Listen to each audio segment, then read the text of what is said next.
كتاب جاءنا في دفتيه من الإعجاز ما امتدت قرون. كتاب الله لا تحريف فيه فلا يطغى على العقل الجنون.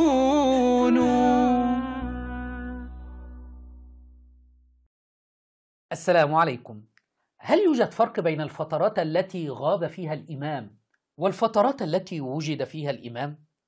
النظر إلى الفترات التي وجد فيها الإمام كان يعيش في حالة من الظلم والقهر عند الشيعة، فقد قالوا أن أبا بكر وعمر وعثمان اغتصبوا الخلافة من الإمام، وقالوا أن يزيد اغتصب الخلافة من الإمام، والحسن تنازل لمعاوية.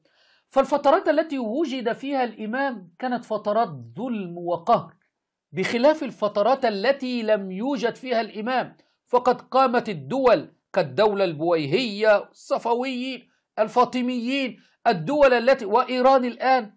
فالفترة التي لم يوجد فيها إمام أصبح لدى الشيعة قوة وسلطة ودولة، بخلاف الفترة التي كان فيها إمام كانت ظلم وقهر، وهذا يدل على بطلان هذه الإمامة. إلى عقلاء الشيعة.